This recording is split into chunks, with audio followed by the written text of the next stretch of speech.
আজকের পর্ব প্রাণের টান। শ্রীমা দক্ষিণেশ্বরে এসে ঠাকুরের সেবাভার নিজের হাতেই নিয়েছিলেন। তার আগে হৃদয় সব কিছু দেখাশোনা করত, কিন্তু সাধনার শেষের দিকে ঠাকুরের হজম শক্তি একদম কমে যায় এবং দেবতার নির্দেশেই শ্রীমা দক্ষিণেশ্বরে এসে পড়েন এবং হৃদয় মন্দির থেকে বিশেষ কারণে বেরিয়ে যেতে বাধ্য হন। শ্রী মায়ের প্রাণঢালা সেবায় ঠাকুরের শারীরিক উন্নতি হওয়ায় ঠাকুর শ্রী মায়ের উপর নির্ভর করতেন। ঠাকুরের শরীরের অবস্থা বুঝে শ্রীমা রুচিকর ও পুষ্টিকর খাবার তৈরি করে ঠাকুরকে খাওয়াতেন। নিজের সুখ স্বাচ্ছন্দ্য ভুলে শ্রীমা তখন একেবারে শ্রীরাম ও কৃষ্ণময় হয়ে গিয়েছিলেন। ঠাকুরও শ্রী মায়ের উপর নির্ভরশীল হয়ে পড়েছিলেন।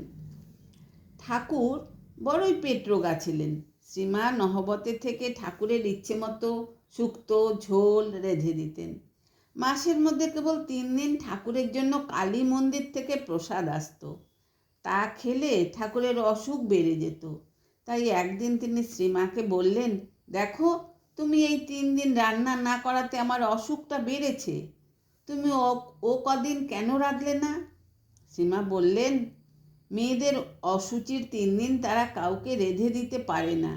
ঠাকুর বললেন, কে বললে পারে না? তুমি আমাকে দেবে, তাতে দোষ হবে না। বলো তো, অসুচি তোমার শরীরের কোন জিনিসটা? চামড়া, না মাংস, না হাড়, না মজ্জা? দেখো, মনই সূচি অসুচি, বাইরে অসুচি বলে কিছু নেই। এরপর থেকে শ্রীমা রোজ রান্না করে দিতেন। ঠাকুর সে রান্না খেয়ে তৃপ্ত মনে একদিন বলেছিলেন, দেখো তো, তোমার রান্না খেয়ে আমার শরীর কেমন ভালো আছে।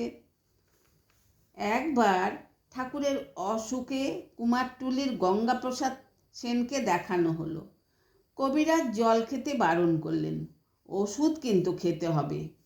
ঠাকুর অমনি সকলকে জিজ্ঞাসা করতে লাগলেন, হ্যাঁ গা, জল না খেয়ে পারবো? শ্রীমা বললেন, পারবে বই কি। ঠাকুর সাবধান করে বললেন, বেদানা পর্যন্ত জল মুছে দিতে হবে, দেখো যদি পারো। শ্রীমা বলেন, তা মা কালী যেমন করবেন যথাসাধ্য তার ইচ্ছায় হবে। শ্রীমা তখন ঠাকুরকে রোজ 4-5 পর্যন্ত দুধ খাওয়াতেন। শ্রীমা দুধ জাল দিয়ে ঘন করে ঠাকুরকে খাওয়াতেন। শ্রীমা লক্ষ্য করলেন যে তার অত্যধিক যত্নে ঠাকুর সেরে উঠছেন এবং শরীর হৃষ্টপুষ্ট হচ্ছে। মানবের সেবার একটা ধারা আছে, দেবতারও পুজোর বিধি আছে, কিন্তু দেবতা যখন মানব দেহে আগমন করেন তখন সম্ভবত শ্রী মায়ের মতো দেবী মানবী তার সব রকম প্রয়োজন উপলব্ধি করে সেই রকম ব্যবস্থা করতে সমর্থ হন। ঠাকুরের সেবাকে নিজের জীবনের একমাত্র কাম্য জেনেও শ্রীমা কিন্তু অন্যদের এটা থেকে বঞ্চিত করতেন না, বরং শ্রীরামকৃষ্ণ হতে ক্ষণিকের বিচ্ছেদ তার ক্লেশ হতো এটা জেনেও তিনি হাসি মুখে অপরকে পথ ছেড়ে দিতেন। ভক্তেরা আসার আগেই তিনি ঠাকুরের ভাতের থালা নিয়ে তার ঘরে যেতেন, কিন্তু ভক্তিমতী গোলাপ মা আসার পর ঠাকুর একদিন তাকে ভাতের থালা আনতে বললেন। তখন থেকে শ্রীমা রোজ দিন গোলাপ মার হাতেই থালা তুলে দিতেন। আগের দিনে অন্তত শ্রীমা ঠাকুরকে একবার দেখতে পেতেন, কিন্তু তাও বন্ধ হয়ে গেল। আর গোলাপ মা শ্রীমাকে উপদেশ দিয়ে বলেছিলেন, মা, মনমোহনের মা বলছিল উনি অত বড় ত্যাগী, আর মা এই মাকড়ি টাকড়ি এত গয়না পরেন, এ ভালো দেখায় কি? শ্রীমা সেদিনই হাতের 2 গাছি সোনার বালা ছাড়া অন্য সব গয়না খুলে ফেলেন। গোলাপ মা অনেকক্ষণ ঠাকুরের কাছে থাকতেন, কোনো কোনো দিন রাত 10টায় নহবতে ফিরতেন। এতে শ্রীমায়ের খুবই অসুবিধা হতো, কারণ গোলাপ মার ভাত আগলে বসে থাকতেন। একদিন ঠাকুর শুনতে পেলেন মা বলছেন, খাবার বেড়াল কুকুরে খায় খাক, আমি আর আগলাতে পারবো না। ঠাকুর গোলাপ মাকে বোঝালেন, কিন্তু গোলাপ মা বলেন, না, মা আমাকে খুব ভালোবাসেন, মেয়ের মতো নাম ধরে ডাকেন। প্রায় 2 মাস শ্রীমা নিজের দুঃখ নিজের মনে গোপন করে দূরে থেকেই ঠাকুরকে দর্শন করে মনের আশা মিটিয়েছেন। শ্রীমায়ের এই সেবার তাৎপর্য সকলে বুঝতে পারত না। একবার এক মহিলা স্পষ্টই শ্রীমাকে বলে ফেললেন, তুমি ঠাকুরের কাছে যাও কেন? এ কথা শোনার পর শ্রীমা ঠাকুর যখন ঝাউতলায় যেতেন তখন তার দর্শন পেতেন দূর থেকে। কোনো দিন বা সে সৌভাগ্যও হতো না। সুখে দুঃখে দক্ষিণেশ্বরের দিনগুলি বেশ কাটছিল, কিন্তু বিধি বাম হলেন। 1885 খ্রিস্টাব্দে জুন মাসে ঠাকুরের গলার রোগ দেখা দেয়। সব ভক্তেরা পরামর্শ করে তাকে কলকাতায় আনলেন। বাগবাজারে একটা ছোট বাড়ি ভাড়া নেওয়া হলো, কিন্তু ঠাকুর কালীবাড়ির বড় বাগান মুক্তবায়ুতে থাকতেন, তাই তিনি অল্প জায়গায় থাকলেন না এবং হেঁটেই রমাকান্ত বসু স্ট্রিটে বলরামবাবুর বাড়িতে চলে গেলেন। এরপর 1 সপ্তাহের মধ্যেই শ্যামপুকুর স্ট্রিটে গোকুলচন্দ্র ভট্টাচার্যের বৈঠকখানা ভবন ঠাকুরের জন্য ভাড়া নেওয়া হলো। এখানেই সুপ্রসিদ্ধ ডাক্তার মহেন্দ্রলাল সরকারকে বাড়িতে এনে চিকিৎসা শুরু হলো। এদিকে শ্রীমা দক্ষিণেশ্বরে দুঃখের দিনগুলি কাটাতে লাগলেন। শ্রীরামকৃষ্ণ কাছে নেই, তার সেবার সুযোগ বন্ধ, আর সব সময় মনে হতো তার অশুভ ভবিষ্যৎবাণী। গলার রোগ হওয়ার 4-5 বৎসর আগে ঠাকুর শ্রীমাকে বলেছিলেন, যখন যার তার হাতে খাবো, কলকাতায় রাত কাটাবো, আর খাবারের অগ্রভাগ কাউকে দিয়ে বাকিটা নিজে খাবো, তখন জানবে দেহ রক্ষা করবার বেশি দেরি নেই। ঠাকুরের শ্যামপুকুরে আসায় কয়েকদিনের মধ্যেই ভক্তরা বুঝতে পারলেন যে সুচিকিৎসার সঙ্গে দিনরাত সেবা ও ভালো পথ্যের ব্যবস্থাও দরকার। তাই পথ্যের জন্য শ্রীমাকে আনতে চেয়ে ঠাকুরের অনুমতি নেওয়া হলো। ঠাকুর বললেন, সে কি এখানে এসে থাকতে পারবে? যা হোক, তাকে জিজ্ঞাসা করে দেখো। সব কথা জেনে শুনে সে আসতে চায় তো আসুক। মার কাছে খবর গেলে তিনি বিন্দুমাত্র ইতস্তত না করে শ্যামপুকুরে এসে কাজে লেগে পড়লেন। শ্যামপুকুরে 2.5 মাস থাকা ও সুচিকিৎসা সত্ত্বেও ঠাকুরের রোগ না কমে বরং বাড়ছিল। তাই ভক্তরা কাশীপুরে বড় রাস্তার উপরে গোপালচন্দ্র ঘোষের বাড়ি ভাড়া নিলেন এবং শ্রীমা সহ ভক্তরা ঠাকুরের সঙ্গে সেখানে গেলেন। এই বাড়িতে শ্রীমা আগের মতোই সেবা করতে থাকলেন এবং যুবক ভক্তরা আগের মতোই সেখানে সেবার কাজ করতে লাগলেন। এইভাবে শ্রীরামকৃষ্ণের গলার রোগকে অবলম্বন করে ভাবি শ্রীরামকৃষ্ণ সংঘ তৈরি হতে লাগলো এবং তার কেন্দ্রস্থলে অধিষ্ঠাত্রী রূপে প্রতিষ্ঠাতা হলেন শ্রী শ্রী মাতা ঠাকুরানী। এই নতুন বাড়িতে শ্রীমা ঠাকুরের জন্য সাধারণ খাবার রান্না করতেন। সকালে সন্ধ্যায় শ্রীমা ঠাকুরের খাবার নিয়ে তার শোবার ঘরে যেতেন এবং ভোজন শেষে ফিরে আসতেন নিজের ঘরে।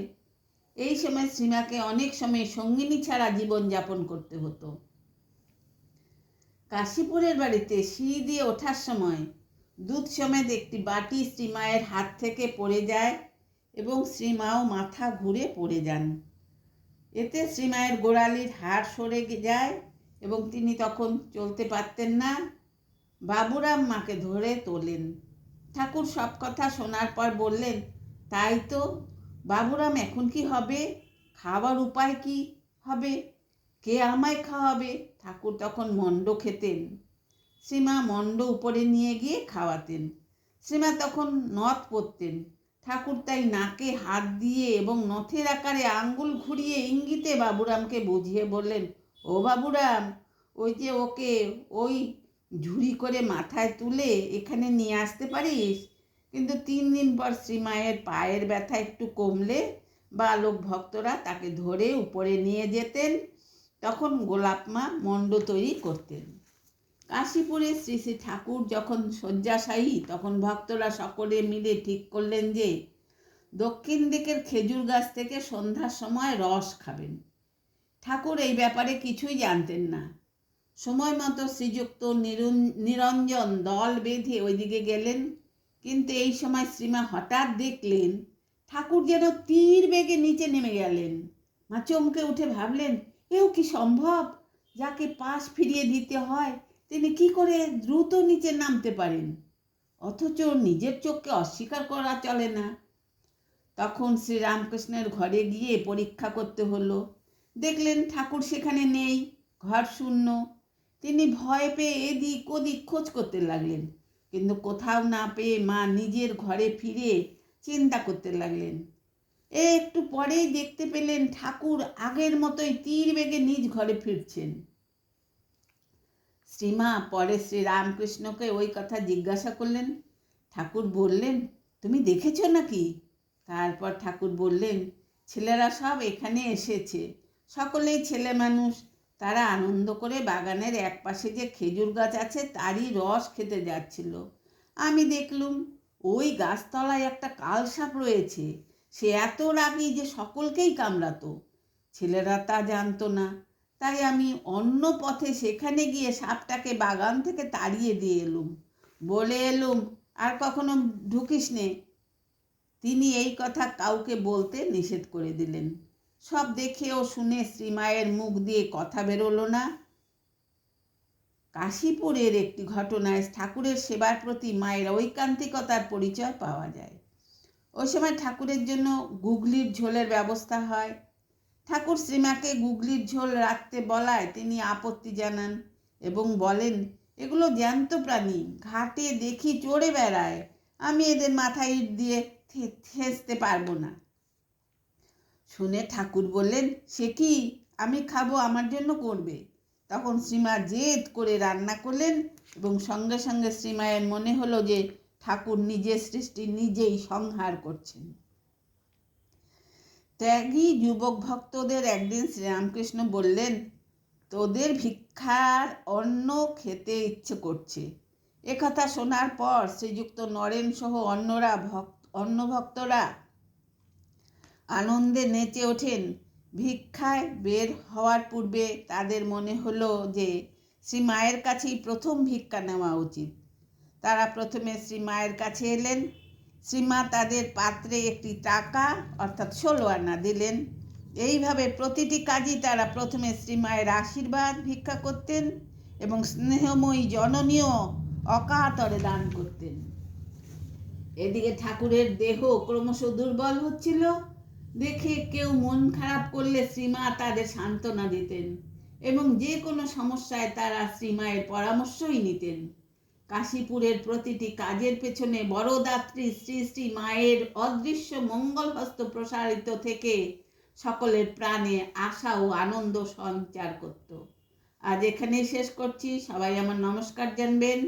সবাই ভালো থাকবেন, সুস্থ থাকবেন।